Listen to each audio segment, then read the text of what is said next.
আসসালামু আলাইকুম, স্বাগত জানাচ্ছি আরটিভি সন্ধ্যা সংবাদে।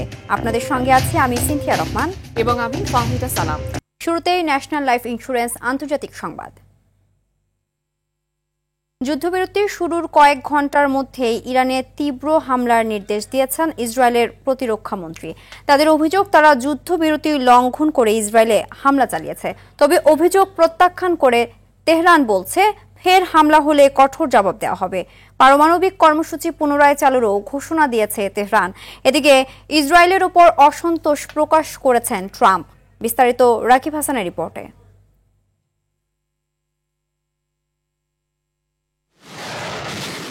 টানা 12 দিনের রক্তক্ষয়ী সংঘাতের পর যুদ্ধবিরতি এটি শুরুর কিছুক্ষণের মধ্যেই ইরানে আবারও তীব্র হামলার নির্দেশ দিয়েছেন ইসরায়েলের প্রতিরক্ষা মন্ত্রী ইসরায়েল কাটজ। তার অভিযোগ, যুদ্ধবিরতির লঙ্ঘন করেছে তেহরান।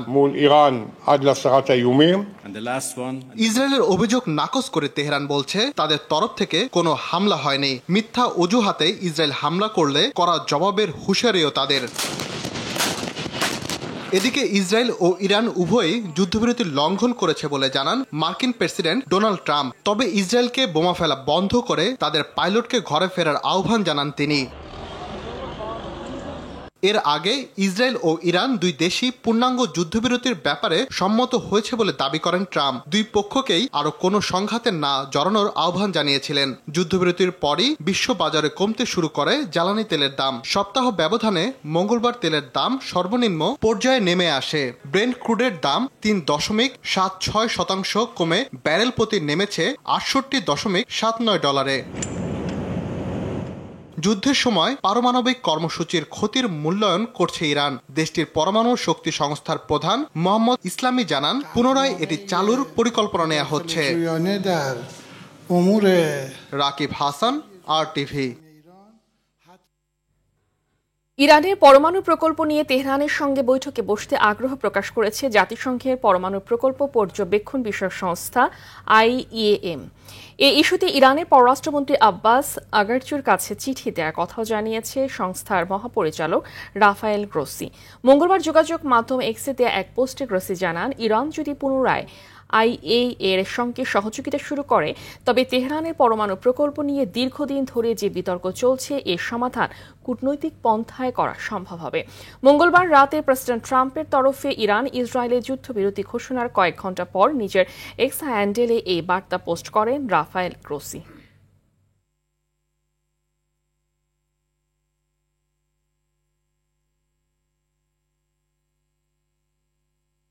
কাতার ও ইরাকের মার্কিন সামরিক ঘাঁটিতে ইরানের হামলার পর গোটা বিশ্ব যখন আশঙ্কায় ছিল পুরোদমে যুক্তরাষ্ট্র ইরান যুদ্ধের, ঠিক তখনই বিস্ময় এনে হাজির করলেন ডোনাল্ড ট্রাম্প।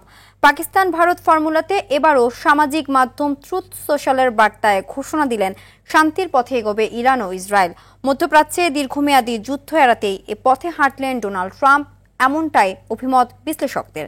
সামদানি প্রত্যয় রিপোর্ট।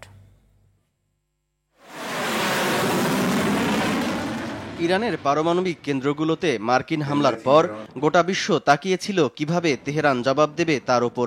হার্ডলাইনে খেলা ইরানও জবাব দেয় জোরালোভাবে, হামলা করে কাতারের মার্কিন সামরিক ঘাঁটিতে। ইরানের পাল্টা হামলার পর পুরো বিশ্ব যখন আতঙ্কিত নতুন মহাযুদ্ধের শঙ্কায়, তখনই যুদ্ধবিরতির প্রস্তাব দিলেন মার্কিন প্রেসিডেন্ট ডোনাল্ড ট্রাম্প। এর আগে তিনি পাকিস্তান ভারত যুদ্ধ থামাতেও প্রয়োগ করেছিলেন একই কৌশল। সামাজিক মাধ্যম ট্রুথ সোশ্যালে ঘোষণা দেন, সমঝোতায় আসবে দুপক্ষ।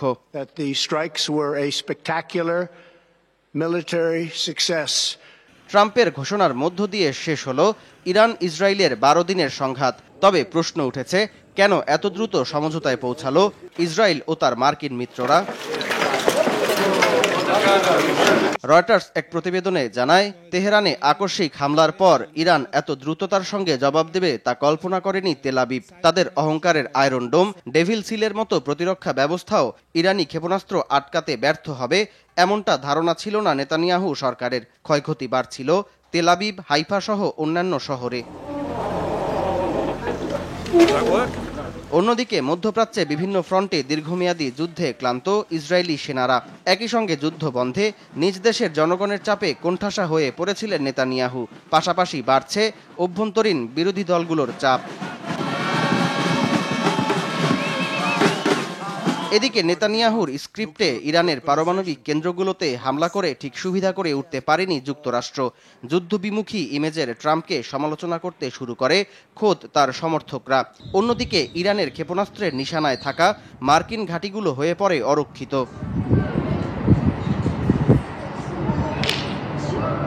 দীর্ঘমেয়াদী যুদ্ধের দায়ভার ও আর্থিক ক্ষতি বহন করার অনীহা থেকেই মূলত শান্তির পথে হেঁটেছেন ডোনাল্ড ট্রাম্প, এমনটাই মনে করছেন বিশ্লেষকরা। সামদানি প্রত্যয়, RTV। যুদ্ধবিরতির বিষয়ে মার্কিন প্রেসিডেন্ট ডোনাল্ড ট্রাম্পের ইতিবাচক ঘোষণার পর বিশ্ববাজারে কমতে শুরু করেছে জ্বালানি তেলের দাম।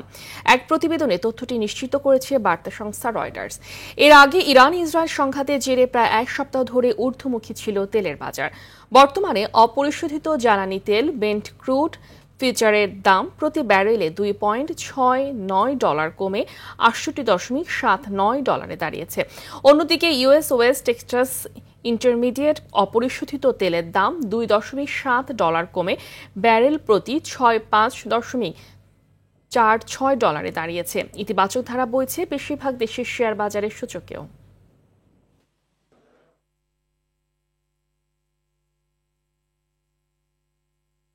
এবার দেশের খবর। ইরান ইসরায়েল যুদ্ধ পরিস্থিতি বাংলাদেশ পর্যবেক্ষণ করছে বলে জানিয়েছেন বিদ্যুৎ, জ্বালানি ও খনিজ সম্পদ মন্ত্রণালয়ের উপদেষ্টা মোহাম্মদ ফজল কবির খান।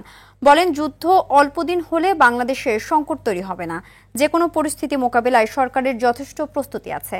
বিকেলে বিদ্যুৎ ভবনে Jalalabad gas transmission and distribution system limited ও লাফার্জ হোলসিম বাংলাদেশ PLC এর সাথে গ্যাস সেল চুক্তি স্বাক্ষর অনুষ্ঠানে এসব কথা বলেন উপদেষ্টা। বলেন, আপাতত জ্বালানি খাতে সরকার আর ভর্তুকি দেবে না, তবে দেশের বাজারে দাম সহনীয় রাখার চেষ্টা করা হবে।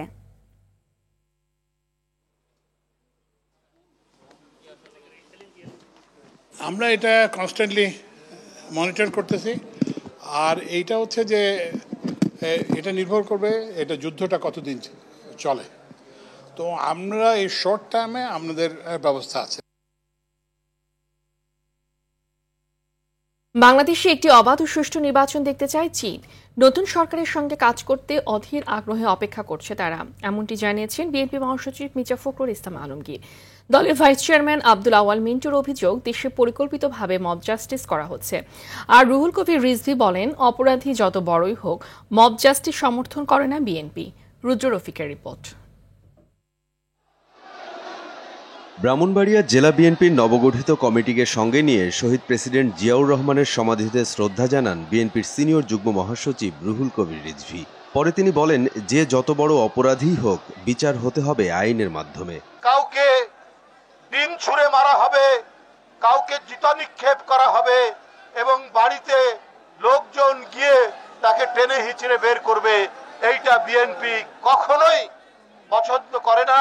যারা এই কাজের সাথে জড়িত তারা যারাই হোক, তাদের অবশ্যই এই সরকারকে খুঁজে বের করে বিচার করতে হবে। উত্তরার আজমপুর এলাকায় লিফলেট বিতরণ কর্মসূচিতে অংশ নিয়ে দলের ভাইস চেয়ারম্যান আব্দুল আওয়াল মিন্টু বলেন, নির্বাচিত সরকার ছাড়া দেশের শান্তি শৃঙ্খলা ফিরিয়ে আনা সম্ভব নয়। একটা দেশে যদি নির্বাচিত সরকার না থাকে তাহলে সেই দেশ উন্নয়ন হয়েছে এরকম কোনো দৃষ্টান্ত আপনারা দেখাতে পারবেন না। ওই দেশে এরকমই হয় মব জাস্টিস। আর এই মব জাস্টিস কারা শুরু করছে আপনারা ভালো করে দেখেন। এদিকে চীনের বেইজিংয়ে বিএনপি মহাসচিব মির্জা ফখরুল ইসলাম আলমগীরের নেতৃত্বে সফররত প্রতিনিধি দলের সঙ্গে বৈঠক করেন দেশটির কমিউনিস্ট পার্টির আন্তর্জাতিক বিভাগের মন্ত্রী লিও জিয়ানচাও। তিনি জানান, নতুন সরকারের সঙ্গে কাজ করতে চীন সরকার অপেক্ষা করছে। বৈঠকে বাণিজ্য অসমতা দূর করতে প্রয়োজনীয় পদক্ষেপ নেওয়া সহ আধুনিক প্রযুক্তি ও কর্মদক্ষতা বৃদ্ধির বিষয়ে সহায়তার আহ্বান জানান বিএনপি মহাসচিব। রুদ্র রফিক, RTV, ঢাকা। দাঁড়িপাল্লা প্রতীক সহ জামায়াতে ইসলামীকে নিবন্ধন ফিরিয়ে দিল নির্বাচন কমিশন। সর্বোচ্চ আদালতের রায়ের প্রেক্ষিতে এই সিদ্ধান্ত বলে প্রজ্ঞাপনে জানিয়েছে ইসি। এতে জাতীয় নির্বাচনে নিজস্ব প্রতীকে প্রতিদ্বন্দ্বিতা করতে আর কোনো বাধা থাকল না দলটির। এক রিট আবেদনের প্রেক্ষিতে 2013 সালের 1 আগস্ট জামায়াতের নিবন্ধন বাতিল ও অবৈধ ঘোষণা করে হাইকোর্ট। আর 28 অক্টোবর 2018 সালে জামায়াতের 14 নম্বর নিবন্ধনকে বাতিল করে প্রজ্ঞাপন দেয় ইসি। 1 জুন হাইকোর্টের রায়কে বাতিল করে নিবন্ধন ফিরিয়ে দেবার আদেশ দেয় আপিল বিভাগ।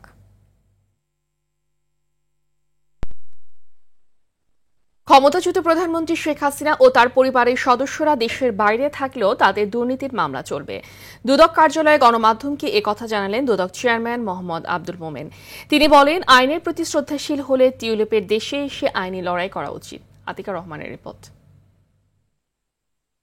জনরোষে ক্ষমতাচ্যুত প্রধানমন্ত্রী শেখ হাসিনার ভাগ্নি ব্রিটিশ এমপি টিউলিপ সিদ্দিকের বিরুদ্ধে দুর্নীতির 3টি মামলা করেছে দুদক। এর প্রেক্ষিতে দ্বিতীয় দফা দুদকের চিঠিতে টিউলিপের দাবি তাকে মিথ্যা মামলায় জড়ানো হয়েছে। এজন্য প্রধান উপদেষ্টা ডক্টর মোহাম্মদ ইউনুস ও দুদককে দোষারোপ করেন টিউলিপ। এ প্রসঙ্গে দুদক চেয়ারম্যান বলেন, সুনির্দিষ্ট তথ্য প্রমাণের ভিত্তিতে মামলা হয়েছে। টিউলিপ সিদ্দিক আমাদের কাছে তিনি বাংলাদেশের একজন নাগরিক, অভিযুক্ত যিনি, তার দায়িত্ব হচ্ছে এসে হাজির হওয়া, হাজির হয়ে সেটার মোকাবেলা করা। টিউলিপ সিদ্দিকের ক্ষেত্রেও তাই আমরা একাধিকবার বলেছি যে এটা কোনো রাজনৈতিক মামলা নয়, এটা কোনো উদ্দেশ্য প্রণোদিত মামলা নয়। তিনি এখন জানেন, তিনি গোড়া থেকেই জানেন, গোড়া থেকে জানেন বলেই কিন্তু একটা পর্যায়ে তাকে তার মন্ত্রিত্ব থেকে চলে যেতে হয়েছে। এখন তিনি হয়তো আশঙ্কিত আরো কিছু ঘটে কিনা। দুদক চেয়ারম্যান বলেন, শেখ হাসিনা ও তার পরিবারের সদস্যদের ফিরিয়ে আনতে সরকার চেষ্টা করছে। তারা দেশে না ফিরলেও মামলা চলবে। প্রধানমন্ত্রীর পরিবারের আমাদের মামলাগুলিতে ঠিক একই প্রক্রিয়া এগোবে। যদি তারা না আসেন সেক্ষেত্রে ইন অ্যাবসেন্সিয়া ট্রায়াল হবে। দুদক কাজ করে মূলত পেপার বেসড কাজ। আমার হাতে যদি ডকুমেন্ট থাকে, কাগজপত্র থাকে, এবং সেই কাগজপত্র যদি গড়মিল পাই তখনই মামলা হয়, তার আগে তো মামলা হওয়ার কোনো সুযোগ নাই। এটা অ্যাবসলিউটলি ডকুমেন্ট বেসড মামলা। 2014, 2018 ও 2024 সালের সংসদ নির্বাচনের অনিয়ম নিয়ে তদন্ত চলছে। শিগগিরই এর কাজ শেষ হবে বলে জানিয়েছে দুদক। আতিকা রহমান, RTV, ঢাকা। এসালাম গ্রুপের চেয়ারম্যান সাইফুল আলম ও তার স্ত্রী ফারজানা পারভিনের নামে বিদেশে থাকা স্থাবর ও অস্থাবর সম্পদ ফ্রিজ করার নির্দেশ দিয়েছেন আদালত। জানা গেছে, সাইপ্রাসে সাইফুল আলমের নামে থাকা একটি 2তলা আবাসিক ভবন এবং ব্রিটিশ ভার্জিন আইল্যান্ডে তাদের নামে থাকা 18টি কোম্পানির শেয়ার ফ্রিজ করার নির্দেশ দিয়েছেন আদালত। এছাড়া ব্রিটিশ রাজতন্ত্রের অধীন দ্বীপ অঞ্চল জার্সিতে সাইফুল আলম ও তার স্ত্রী ফারজানা পারভিনের প্রতিষ্ঠিত 6টি ট্রাস্টের স্থাবর এবং অস্থাবর সম্পদ ফ্রিজ করার আদেশ দেওয়া হয়েছে। বাকি ট্রাস্টগুলোর সম্পদের পরিমাণ এখনও জানা যায়নি। সকালে দুদকের পৃথক 3 আবেদনের পরিপ্রেক্ষিতে ঢাকার মেট্রোপলিটন সিনিয়র স্পেশাল জজ মোহাম্মদ জাকির হোসেন গালিবের আদালত এ আদেশ দেন। আশুলিয়ায় গণহত্যা ও লাশ পোড়ানোর মামলায় 16 জনের সংশ্লিষ্টতা পেয়েছে আন্তর্জাতিক অপরাধ ট্রাইব্যুনালের তদন্ত সংস্থা। উঠে এসেছে হত্যাকাণ্ডে সরাসরি জড়িত থাকার তথ্য। সকালে এ মামলায় গ্রেফতার পুলিশ কর্মকর্তা আব্দুল্লাহ হিল কাফি, শহীদুল ইসলাম সহ 7 জনকে ট্রাইব্যুনালে হাজির করা হয়। জুলাই আগস্টের মানবতা বিরোধী অপর মামলায় সাবেক প্রধানমন্ত্রী শেখ হাসিনা, সাবেক স্বরাষ্ট্রমন্ত্রী আসাদুজ্জামান খান কামাল ও সাবেক পুলিশের মহাপরিদর্শক চৌধুরী আবদুল্লাহ আল মামুনের পক্ষে আইনজীবী নিয়োগের নির্দেশ দিয়েছে ট্রাইব্যুনাল। আরও জানাচ্ছেন ZM মাহমুদ। 2024 সালের 5 আগস্ট শেখ হাসিনা সরকারের পতনের দিন সাভারের আশুলিয়ায় 6 তরুণকে গুলি করে হত্যার পর লাশগুলোকে পুলিশ ভ্যানে রেখে আগুন লাগিয়ে দেন পুলিশ সদস্যরা। সে সময় একজন জীবিত ছিলেন বলে প্রমাণ পাওয়া যায়। লাশ পোড়ানোর এ মামলায় 16 জনের সম্পৃক্ততা পেয়েছে আন্তর্জাতিক অপরাধ ট্রাইব্যুনালের তদন্ত সংস্থা। সকালে শুনানির জন্য এ মামলায় গ্রেফতার পুলিশ কর্মকর্তা আব্দুল্লাহ হিল কাফি ও শাহিদুল ইসলাম সহ 7 জনকে ট্রাইব্যুনালে আনা হয়। প্রসিকিউশনের আবেদনের প্রেক্ষিতে 2 জুলাই পরবর্তী দিন ধার্য করে আদালত। তদন্ত প্রতিবেদন আমরা গত 19 জুন পেয়েছি। আমরা 1 সপ্তাহ সময় চেয়েছি ফরমাল চার্জ দাখিলের জন্য। এখানে 16 জনকে অ্যাকিউজ করা হয়েছে। অভিযোগের সত্যতা আছে কিনা সেইটা পরবর্তী ধার্য তারিখে বা তার আগে ওনারা সামগ্রিক দিক বিবেচনা করে সিদ্ধান্ত নেবেন। জুলাই আগস্টের মানবতা বিরোধী অপর মামলায় সাবেক প্রধানমন্ত্রী শেখ হাসিনা, সাবেক স্বরাষ্ট্রমন্ত্রী আসাদুজ্জামান খান কামাল ও সাবেক আইজিপি চৌধুরী আবদুল্লাহ আল মামুনের পক্ষে আইনজীবী নিয়োগের নির্দেশ দিয়েছে ট্রাইব্যুনাল। অভিযোগ গঠনের শুনানি 1 জুলাই। পলাতক 2 জনের জন্য পেপার পাবলিকেশন হয়েছে। তাদেরকে হাজির হওয়ার জন্য বিজ্ঞপ্তি দেওয়া হয়েছিল, তারা হাজির হন নাই। এবং যেহেতু হাজির হন নাই, পলাতক আসামিদের বিষয়ে যে বিধান ইন্টারন্যাশনাল ক্রাইমস ট্রাইব্যুনাল অ্যাক্ট 1973 যে স্টেট ডিফেন্স নিয়োগ করা হয়, সেই স্টেট ডিফেন্স নিয়োগ ট্রাইব্যুনাল করবেন। এ সময় চিফ প্রসিকিউটরের বিশেষ পরামর্শক টবি ক্যাডম্যান বলেন, দক্ষতা ও অভিজ্ঞতার ভিত্তিতে স্টেট কাউন্সিল নিয়োগ দেওয়ার বিধান রয়েছে, যা একান্তই ট্রাইব্যুনালের এখতিয়ারভূত বিষয়। ZM Mahmud, RTV, Dhaka. নির্বাচনের সময় দেশে আইন শৃঙ্খলা পরিস্থিতি ভালো থাকবে বলে জানিয়েছেন স্বরাষ্ট্র উপদেষ্টা জাহাঙ্গীর আলম চৌধুরী। সব বাহিনীর পক্ষ থেকে বিষয়টি নিশ্চিত করা হয়েছে বলে জানান তিনি। আইন শৃঙ্খলা সংক্রান্ত উপদেষ্টা পরিষদ কমিটির সভা শেষে স্বরাষ্ট্র উপদেষ্টা আরও বলেন, মব ভায়োলেন্স পুরোপুরি বন্ধ না হলেও কমে এসেছে দাবি করেন। বিস্তারিত জানাচ্ছেন বিল্লাল হোসেন। জুলাই হত্যাকাণ্ডের মামলার তদন্তের অগ্রগতি, আসন্ন নির্বাচনে আইনশৃঙ্খলা পরিস্থিতির নানা বিষয়ে আইনশৃঙ্খলা সংক্রান্ত উপদেষ্টা পরিষদের কমিটির নিয়মিত সভায় আলোচনা হয়। সারা দেশে আইন শৃঙ্খলা পরিস্থিতি, অভিযান পরিচালনার বিষয়ে আলোচনা, জুলাই হত্যাকাণ্ডে শহীদদের মামলার রেকর্ড তদন্ত এবং অগ্রগতির বিষয়ে আলোচনা। বৈঠক শেষে স্বরাষ্ট্র উপদেষ্টা বলেন, নির্বাচনের সময় আইনশৃঙ্খলা পরিস্থিতি ভালো থাকবে বলে নিশ্চিত করেছেন বাহিনীর প্রধানরা। সব বাহিনী প্রধানরা একটা এনশিওর করছে যে ওই সময় পরিস্থিতি ভালো থাকবে। আরেকটা জিনিস, নির্বাচনে আইন শৃঙ্খলা পরিস্থিতি ভালো থাকাটা শুধু আইন শৃঙ্খলা বাহিনীর উপরে নির্ভর করে না, যারা পার্টিসিপেট করে তাদের উপরেও কিন্তু নির্ভর করে। আওয়ামী লীগের কার্যক্রম নিষিদ্ধ থাকায় প্রতিষ্ঠা বার্ষিক উপলক্ষে জটিকা মিছিল করলেও শোডাউন করতে পারেনি বলে জানান তিনি। দলটি ধীরে ধীরে নিষ্ক্রিয় হয়ে যাচ্ছে বলে মন্তব্য করেন জাহাঙ্গীর আলম চৌধুরী। এরা ঢাকা শহরে ওরকম কোনো কিছু করতে পারে নাই, আর আশেপাশে ওরকম কিছু। আজকাল তো ভিডিও ফুটেজের মাধ্যমে ছোট জিনিস অনেক বড় করে দেখানো যায়, ওইগুলি হয়েছে। বড় কোনো কিছুই করতে পারে নাই, তারা আস্তে আস্তে কিন্তু একেবারে নিষ্ক্রিয় হয়ে যাচ্ছে।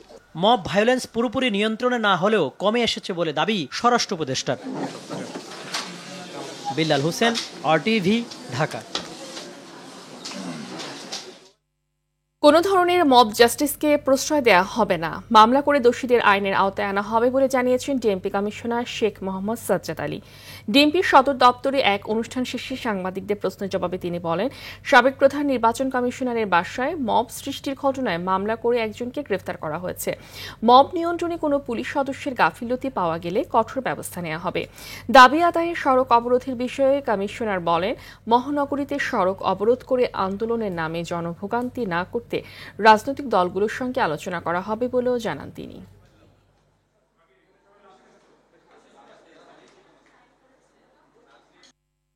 এই ঘটনায় একজন অ্যারেস্ট আছে এবং আমরা একটা মামলাও নিচ্ছি যাতে এই ধরনের ঘটনা না ঘটে, যেটা বলা যায় যে মব জাস্টিস। আমরা মব জাস্টিস অ্যালাউ করতেছি না, কেউ যেন কোনো অপরাধীকে ধরার জন্য না যায়। আপনারা আমাদেরকে খবর দেন, আমরা যাব, আমরা ধরব, আমরা তাদের বিরুদ্ধে আইনগত ব্যবস্থা নেবেন। ফৌজদারি কার্যবিধি সিআরপিসি সংশোধনের খসড়া প্রস্তুত হয়েছে বলে জানিয়েছেন আইন উপদেষ্টা ডক্টর আসিফ নজরুল। বলেন, কমনওয়েলথ চার্টারের গণতান্ত্রিক ও মানবিক মূল্যবোধ বাস্তবায়নের অংশ হিসেবে এই সংস্কার হচ্ছে। গুলশানে এক যুব কর্মশালার সমাপনী অনুষ্ঠানে তিনি আরও জানান, বিচার ব্যবস্থাকে স্বচ্ছ ও জবাবদিহিতামূলক করতে আদালত ডিজিটাল করার উদ্যোগ নেওয়া হয়েছে। বিচারক নিয়োগে মেধা ও স্বচ্ছতা বজায় রাখা হবে। এছাড়া গুম ও বিচার বহির্ভূত হত্যার প্রতিরোধে দ্রুত আইন প্রণয়নের কাজ চলছে বলে জানান উপদেষ্টা। সরকার ইতোমধ্যে বেশ কিছু আইনি সংস্কারও শুরু করেছে।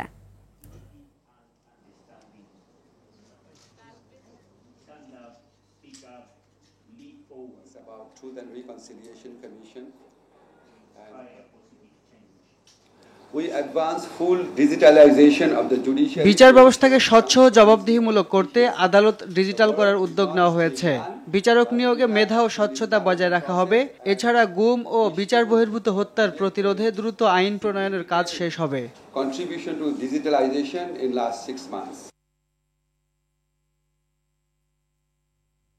এবার নিচ্ছি হাসেন সংবাদ বিরতি, ফিরে আরও থাকছে।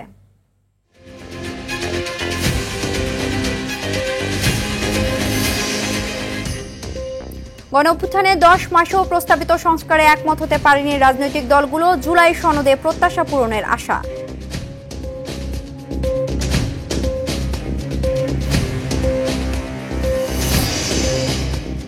এবং বাজেটের সবচেয়ে বড় চ্যালেঞ্জ রাজস্ব আদায় সংস্কার ছাড়া আগামী 10 বছরেও লক্ষ্য পূরণ সম্ভব নয়, মত অর্থনীতিবিদদের।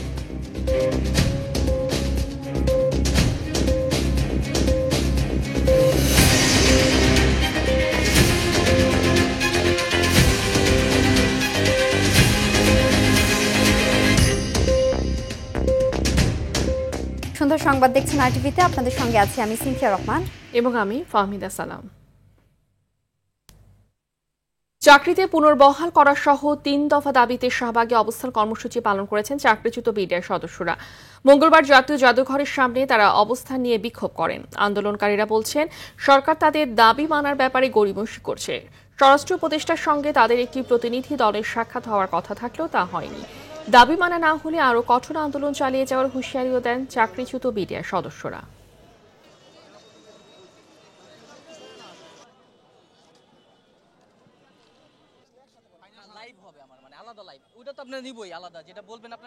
যারা জেলে এখনো আছে, অনেকে সাজা খাটা হয়ে গেছে, তাদের মুক্তির দাবি করতেছি। না, আমরা চলে যাব না। আমরা একজন হলে আমি থাকবো যতক্ষণ মৃত্যু হয় না এখানে পর্যন্ত। হয় লাশ হয়ে ফিরবো, না হয় চাকরি নিয়ে ফিরবো। এখন আমরা চাচ্ছি যদি সরকার আমাদের ব্যাপারে কোনো সঠিক সিদ্ধান্ত না নেয়, আমরা আমাদের যে কোনো আমাদের দেয়ালে পিঠ থেকে গেছে, আমরা এখন যমুনা ঘেরাও কর্মসূচি করব। গণঅভ্যুত্থানের 1 বছর হতে চললেও প্রস্তাবিত সংস্কারের সবকটিতে ঐক্যমত্যে পৌঁছাতে পারেনি ফ্যাসিবাদ বিরোধী রাজনৈতিক দলগুলো। তবে জাতীয় স্বার্থে যে বিষয়গুলোতে একমত হওয়া সম্ভব, জুলাই সনদের মাধ্যমে তা প্রকাশে কারও আপত্তি নেই। যুক্তিতর্ক উপস্থাপনের মাধ্যমে আগামী নির্বাচনে জনগণের আস্থা অর্জনে ঐক্যমত্যে ভূমিকা রাখতে চায় রাজনৈতিক দলগুলো। আরও জানাচ্ছেন জাহিদ রহমান।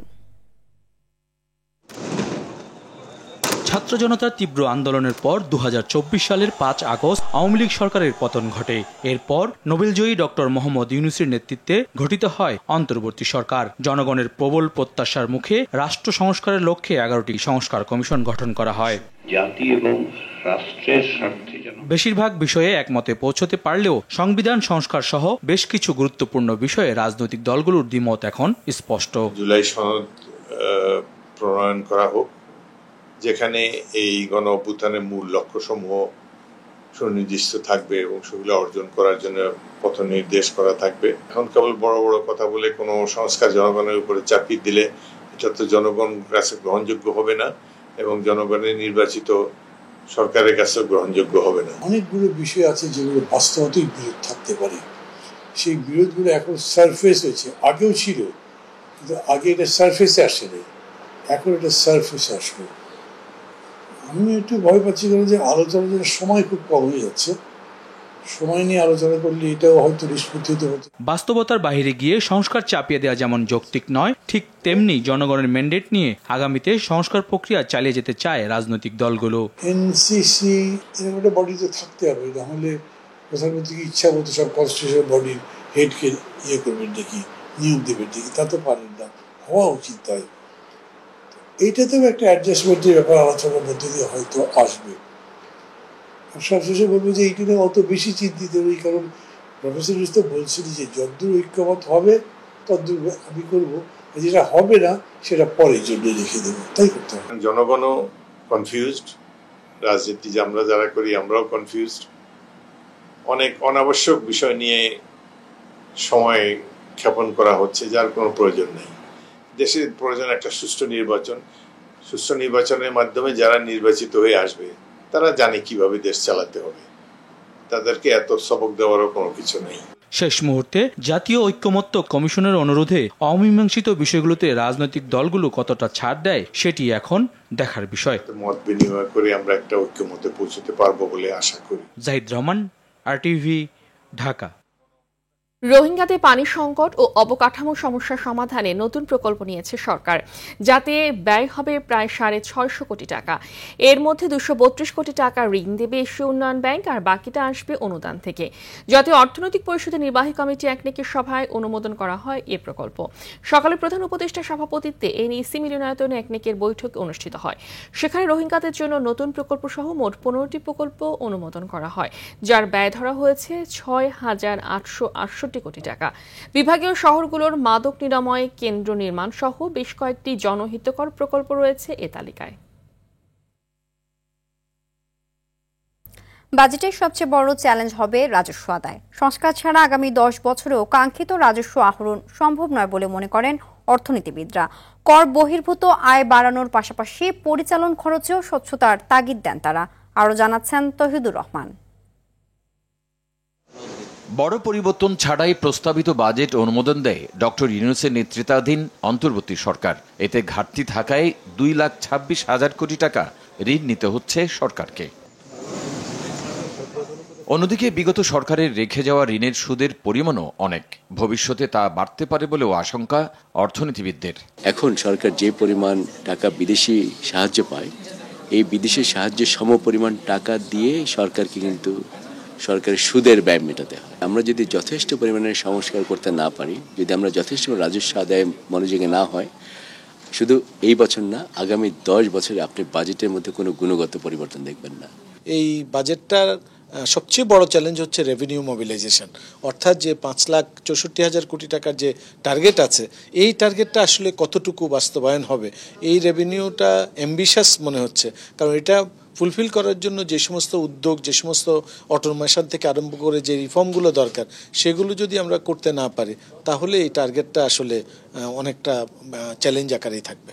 অর্থনীতির চাকা সচল রাখতে খাতভিত্তিক পরিকল্পনা বাস্তবায়নে সমন্বয় দরকার, পাশাপাশি কর্মসংস্থান বাড়ানো এবং রপ্তানি বৈচিত্র্য আনারও তাগিদ দেন অর্থনীতিবিদরা। আমরা জানি হয়তো কয়েক মাস পরে এই গভর্নমেন্ট থাকবে না, কিন্তু এই গভর্নমেন্টের যেই উদ্যোগগুলো নেওয়া হয়েছে, এই উদ্যোগগুলোকে কিভাবে সামনে বাস্তবায়ন করা যায়, সেটা যদি একটা ধারাবাহিকতা থাকে, তাহলেই আপনার এই বাজেটের সাকসেসটা ডিপেন্ড করবে। সংস্কার কর্মসূচি অব্যাহত রাখারও তাগিদ দেন তারা। তৌহিদুর রহমান, RTV, ঢাকা। দক্ষতা উন্নয়নের মাধ্যমে টেকসই উন্নয়ন ও অন্তর্ভুক্তিমূলক অগ্রগতি অর্জনের লক্ষ্যে অনুষ্ঠিত হল জাতীয় দক্ষতা প্রতিযোগিতা 2025। সকালে রাজধানীর বার্জার ট্রেনিং ইনস্টিটিউটে বার্জার পেইন্টস ও NSD এর যৌথ উদ্যোগে আয়োজিত এই প্রতিযোগিতায় পেইন্টিং ও ডেকোরেটিং স্কিলের চূড়ান্ত পর্ব অনুষ্ঠিত হয়। প্রতিযোগিতায় বিজয়ীরা 2026 সালে চীনের সাংহাই শহরে অনুষ্ঠিত 48তম ওয়ার্ল্ড স্কিল প্রতিযোগিতায় অংশ নেবে। এই সময় উপস্থিত ছিলেন কারবার নির্বাহী চেয়ারম্যান আলিফ করবা, পরিচালক Enamul Karim, NSDA Berger Paints Bangladesh লিমিটেডের চিফ অপারেটিং অফিসার ও director Mohammad Mohsin Habib Chowdhury, head of channel engagement, বিক্রয় ও বিপণন সবুজ স্বপন বড়ুয়া সহ আরও ঊর্ধ্বতন কর্মকর্তারা। দেশে প্রথমবারের মতো স্থানীয়ভাবে হোস্টকৃত টিয়ারফেয়ার ক্লাউড প্ল্যাটফর্ম চালু করল রবি আজিয়াটা। পিএলসির সহযোগী প্রতিষ্ঠান এক্সামটেক পিএলসি সকালে প্রতিষ্ঠানটির কার্যালয়ে প্রেস মিটে ক্লাউডটির অবকাঠামো, সক্ষমতা ও জাতীয় গুরুত্ব সম্পর্কে তুলে ধরা হয়। অনুষ্ঠানে প্রধান অতিথি হিসেবে উপস্থিত ছিলেন তথ্য ও যোগাযোগ প্রযুক্তি বিভাগের সচিব হায়দার চৌধুরী। আগামীর দশকে দেশের অর্থনৈতিক প্রবৃদ্ধিকে সহায়তায় টিয়ারফেয়ার ক্লাউড তৈরি করা হয়েছে বলে জানান এক্সামটেক পিএলসির ব্যবস্থাপনা পরিচালক ও সিইও আদিল হোসাইন।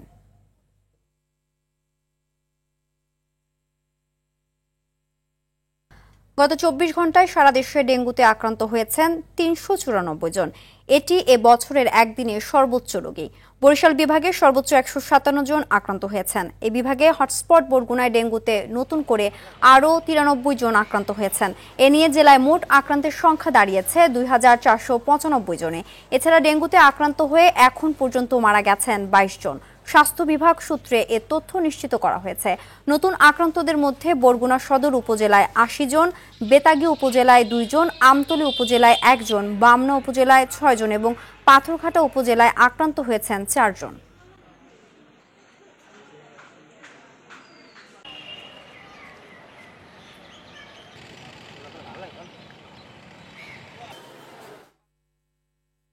লালমনিরহাটে বাউরা সীমান্ত দিয়ে আবারও 7 জনকে পুশিং করেছে ভারতীয় সীমান্তরক্ষী বাহিনী।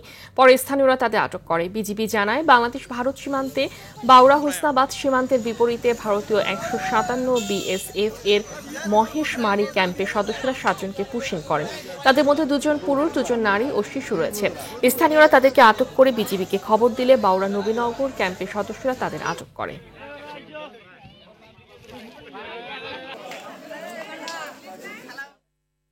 বীর মুক্তিযোদ্ধা group captain M Abul Kalam আজাদের জানাজা অনুষ্ঠিত হলো বিমান বাহিনীর ঘাঁটি বাসার প্যারেড গ্রাউন্ডে। এতে বিমান বাহিনী প্রধান air chief marshal Hasan Mahmud Khan ও সেনাবাহিনীর প্রধান জেনারেল ওয়াকার উজ্জামান সহ পরিবারের সদস্য ও সামরিক বাহিনীর ঊর্ধ্বতন কর্মকর্তারা উপস্থিত ছিলেন।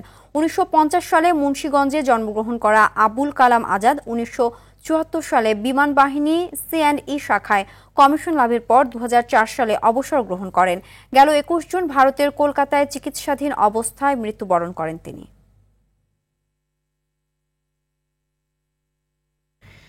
টেস্ট চ্যাম্পিয়নশিপের প্রথম চক্রে নিজেদের দ্বিতীয় ম্যাচে কাল শ্রীলঙ্কার বিপক্ষে মাঠে নামছে বাংলাদেশ। কলম্বোতে ম্যাচ শুরু সকাল 10:30টায়। এর আগে গলে প্রথম টেস্টে 3 ডিপার্টমেন্টে ভালো পারফর্ম করে বাংলাদেশ ড্র নিয়ে মাঠ ছেড়েছিল। সে ধারাবাহিকতা ধরে রাখার লক্ষ্যে কলম্বোতে মাঠে নামবে টাইগাররা। এই ম্যাচে একাদশে আসতে পারে একাধিক পরিবর্তন। টপ অর্ডারে আনামুল বিজয়ের ব্যর্থতা দলের ভাবনার বড় কারণ। এদিকে প্রথম ম্যাচ ড্র করল নিজেদের ঘরের মাঠের দ্বিতীয় ম্যাচে জয় পেতে মরিয়া লঙ্কানরা।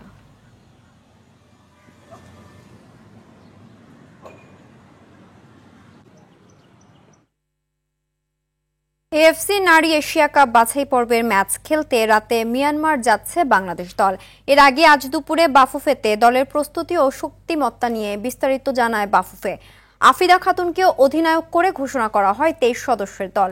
এবারের বাছাই পর্বে সি গ্রুপে শক্তিশালী তুর্কমেনিস্তান, বাহরাইন, মিয়ানমারের বিপক্ষে খেলবে বাংলাদেশ। দীর্ঘদিনের প্রস্তুতিতে দারুণ ফর্মে আছে নারী ফুটবলাররা। সম্প্রতি জর্ডানের মাটিতে ত্রিদেশীয় সিরিজে দারুণ পারফর্ম করা এই দল নিয়ে বেশ আত্মবিশ্বাসী কোচ পিটার বাটলার। 29 জুন বাহরাইনের বিপক্ষে হবে বাংলাদেশের প্রথম ম্যাচ। 2 জুলাই মিয়ানমার ও 5 জুলাই তুর্কমেনিস্তানের বিপক্ষে মাঠে নামবে আফিদা খাতুনের দল। দেশের আপামর জনসাধারণের সুস্থতায় সাইক্লিং, সুইমিং, ম্যারাথন সহ সারা বছর বিভিন্ন ক্রীড়ার আয়োজন করছে সেনাবাহিনী। ভ্রাতৃত্ববোধ, সম্প্রীতি, একতা ও শৃঙ্খলার চর্চা করতে অলিম্পিক ডে রানের আয়োজন। সকালে অলিম্পিক ডে 2025-এর সমাপনী অনুষ্ঠানে সব কথা বলেন বাংলাদেশ অলিম্পিক অ্যাসোসিয়েশনের সভাপতি ও সেনাবাহিনী প্রধান জেনারেল ওয়াকরুজ্জামান। বলেন, দেশ ও জাতি হিসেবে সুস্থ থাকতে শারীরিক পরিশ্রমের বিকল্প নেই। স্বাস্থ্য ভালো থাকলে দেশ ও জাতি ভালো থাকবে, তাই ক্রীড়াকে উৎসাহিত করাই এই আয়োজনের লক্ষ্য। এর আগে বাংলাদেশ শিশু একাডেমি থেকে বেলুন উড়িয়ে অলিম্পিক ডের উদ্বোধন করেন সেনাপ্রধান। পরে শিশু একাডেমি থেকে র্যালি নিয়ে জাতীয় স্টেডিয়ামে অলিম্পিক ডের সমাপনী ঘোষণা করেন তিনি।